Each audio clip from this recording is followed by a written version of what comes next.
Hello everyone, my name is Alex Gus, and I love movies.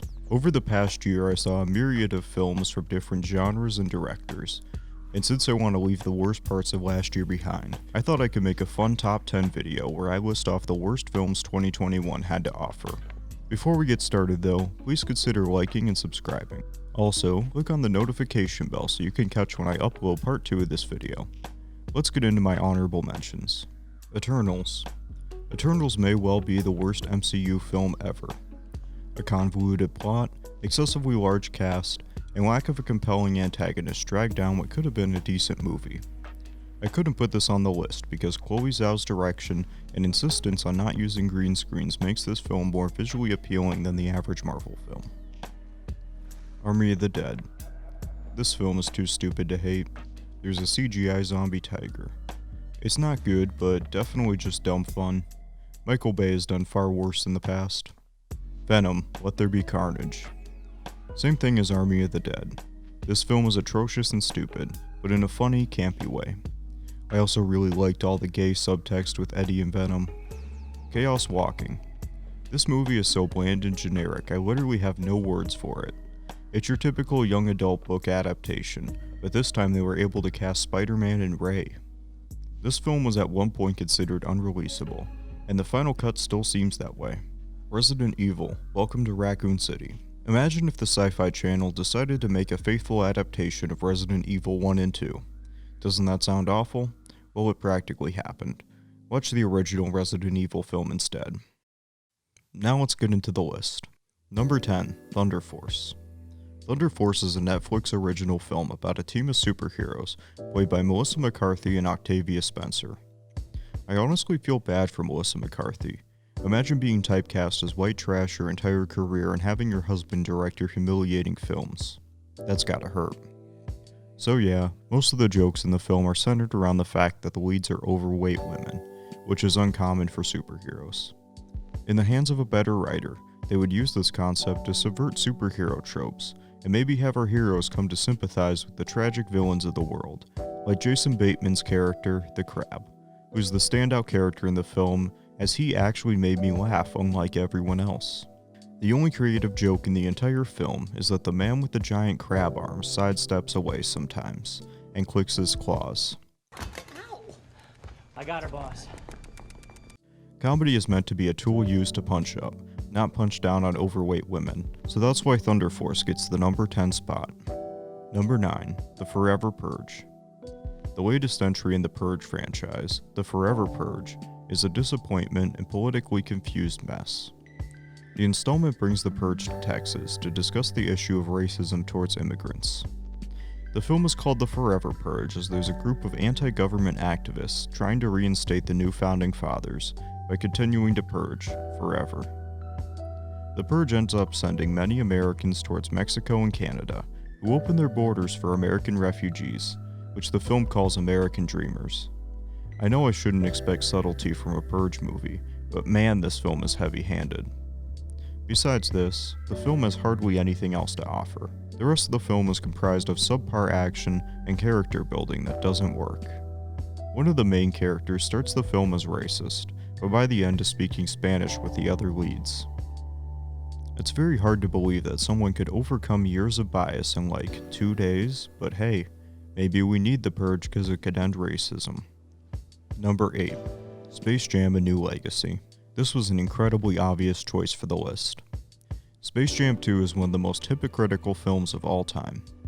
The premise of the film is that Warner Brothers has developed a new AI algorithm that can pick which star to cast in a film for the biggest box office return. This sounds like a crazy science fiction concept, except for the fact that not only does the AI exist, it's something that Warner Brothers uses themselves. Kinda hypocritical that you would make a whole film about the dangers of erasing creativity, while most likely using an AI to pick the lead and supporting cast for said movie. LeBron and his fake son get sucked into the algorithm and have to play a game of basketball to escape. LeBron meets Bugs Bunny, and they, in an egregious scene, travel through all the Warner Media intellectual properties to collect the rest of the Looney Tunes. Specifically, the DC Universe, Mad Max, Austin Powers, Casablanca, Rick and Morty, Game of Thrones, The Matrix, and Wonder Woman. I despise this film for relying on better properties to tell its soulless story. But ultimately, Space Jam is just a harmless kids film, earning it the number 8 spot. Number 7, Home Sweet Alone. Now for a harmful kids film. Home Sweet Alone is a Disney Plus reboot of the classic Home Alone series. The film stars Archie Yates as the 5th protagonist in the Home Alone franchise. This is Yates' second film, the first being Jojo Rabbit, where he played the goofy side character Yorkie. The main difference between this film and the original Home Alone is that the main character is the villain. Home Sweet Alone removes the cartoonishly evil Wet Bandits, in favor of a mother and father that are trying to reclaim an expensive family heirloom that Yates allegedly stole. They need to sell an expensive doll so that they can afford to pay their mortgage, as the father's been unemployed for 3 years despite looking for a job. These are definitely the people that you want to see our protagonists light on fire and give concussions. In the end, the whole conflict is unnecessary, as Yates, after brutalizing the burglars, realizes that it was all just a misunderstanding, and it was really their son who had the doll. Home Alone movies aren't supposed to be thematically similar to Squid Game, which is why it ranks on my list. Number 6, Tom and Jerry. Tom and Jerry continues the long tradition of shoving the titular characters into films that have nothing to do with them. Like Home Alone, this film immediately makes me hate the protagonist. Jerry moves to New York City and decides to ruin Tom's Stevie Wonder street performance by Fortnite dancing in front of him. This prompts Tom to chase Jerry into a fancy hotel, where we meet the main character, Kayla, who's played by Chloe Grace Moritz. Kayla finds out about an internship position in the hotel and fraudulently applies. I didn't care at all about the main plot of this film, but all the moments where Tom and Jerry are chasing each other might be enough to keep a little kid glued to the screen. The number 1 movie this film is similar to is the 2011 Smurfs movie, in that it's a completely soulless CGI reboot of a beloved cartoon that coincidentally both take place in New York City. I don't think that the animation is bad for this film, but the style just looks off to me. It's no Roger Rabbit for sure. For its painful mediocrity and pointlessness, it was one of the worst films I saw this year. Number 5, Cinderella. Cinderella is a musical adaptation of the Cinderella story, starring pop singer Camila Cabello. The film is the latest in a long line of underwhelming musicals, and like its predecessor Cats, has a horrifying CGI James Corden. The film is what's called a jukebox musical, where most of the songs are popular songs instead of original songs. The actual song choices themselves are fine, if not a little on the nose, but this causes the film to feel like it's lacking a unique identity, except for the one original song that's played 3 times during the film. Speaking of unoriginality, the story and characters are exactly what you'd expect from a Cinderella movie. The biggest change from previous incarnations of Cinderella is that the fairy godmother, now known as the Fabulous Godmother or Fab-G, is played by Billy Porter. And honestly, Porter killed his role, and he was by far the best and most entertaining part of the movie. The worst actor was of course James Corden, who delivers the infamous front tail joke and air-humped cars in a rat costume to promote this movie. Cinderella could have benefited from more original choices, because as it stands, it's a highly derivative and painfully unfunny musical comedy. Number 4, Apex and Cosmic Sin. I'm breaking the non-existent rules for this list and grouping 2 films together. Apex and Cosmic Sins are 2 generic sci-fi films starring Bruce Willis and directed by Edward Drake. The iconic Die Hard and Pulp Fiction star cranked out 7 films this year, and they were all garbage. The stories of these movies are almost non-existent and only serve to set up action scenes, most of which have Bruce Willis sitting on the sidelines watching. Apex is an adaptation of The Most Dangerous Game, where Bruce Willis sits around the entire time and lets the rich people who paid to hunt him turn on and kill each other. Cosmic Sin is a story about Bruce Willis and his platoon of soldiers cosplaying in the forest and killing aliens, which, trust me, is far more lame than I'm making it sound. Bruce Willis gives incredibly phoned-in performances in these movies. It's the cinematic equivalent of clickbait to have a famous actor in a movie's poster, and in the film they do nothing the entire runtime. The director must be very accommodating to Bruce, as of the 4 movies he's directed, 3 have starred him, with the 4th on the way. If it's anything like these movies, expect to see it on next year's list. Number 3, Karen. Karen is a BET original film about a black couple who are harassed by the titular Karen. The film was inspired by the stereotype of the same name of older racist white women who are a little too happy to use the authorities against others. The film is part of the recent trend of black trauma horror movies, which was spearheaded by Get Out. There's yet to be a film that can match the quality of its progenitor, and Karen is one of the worst ones yet. The social commentary this film presents is abysmal. Karen is comically evil. She sits in her home in a dark room watching her neighbor's property on camera and waiting for any homeowners association contract violations. Moments like these trivialize the real-world harm that Karens can create. The absolute worst part of this film is her evil origin story.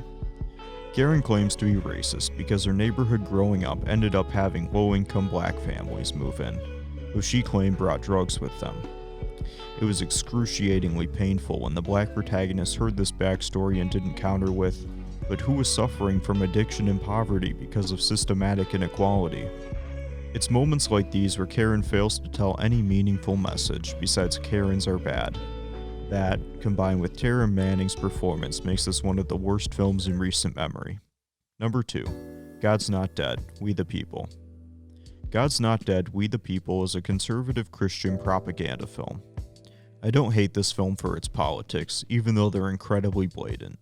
The film starts with a Reagan speech over footage of DC for God's sake. I hate it because it's boring and a poorly made movie.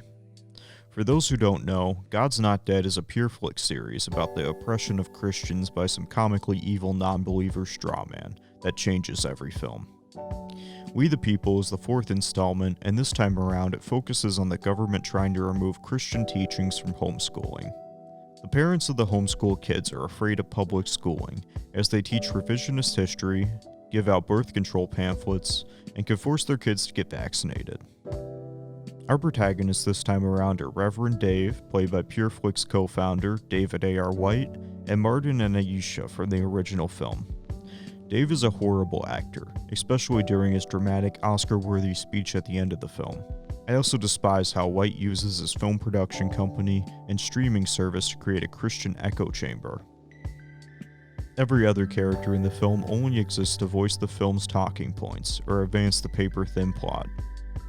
The other formal elements in the film, like lighting, editing, and shot composition, all are lazy and devoid of any creative inspiration. The film looks, sounds, and plays out like something straight from a Hallmark original. At least nobody actually watched this movie. Number 1. Free Guy. Free Guy is, hands down, the absolute worst film I've seen all year. I know some of you are rushing to hit that dislike button, but too bad, nobody's gonna see it because YouTube killed the dislike bar. Free Guy represents the death of all original blockbuster filmmaking in Hollywood. The film was in development for 5 years and was one of the first films to be released under the Disney-owned 20th Century Studios after the acquisition of Fox. The movie stars Ryan Reynolds as Guy, a bank teller NPC in a game very similar to GTA Online. Guy one day picks up a pair of Oakley sunglasses, which allows him to gain sentience and communicate with real-world players. The film is your standard, uninspired, nonsensical Ryan Reynolds fare. The worst part of the movie is the ending. Guy has to fight the boss dude, which is a roided-up version of himself. Guy has become a worldwide celebrity, so real-world e-celebs and the staff of the game company are watching the fight. Dude is about to finish off Guy, but at the last second he pulls out the Captain America shield and the Avengers theme starts to play. He then goes on to pull out a lightsaber and the Star Wars theme plays as he swings it. In this fight, he also uses the Fortnite llama pickaxe, the gravity gun, and a portal gun. I know what you're probably thinking right now. Oh Alex, you're overreacting. But when will this trend of hype movies end? Movies are just becoming glorified Skinner boxes, with audiences just waiting for recognizable symbols, music, and actors to get their dopamine hit.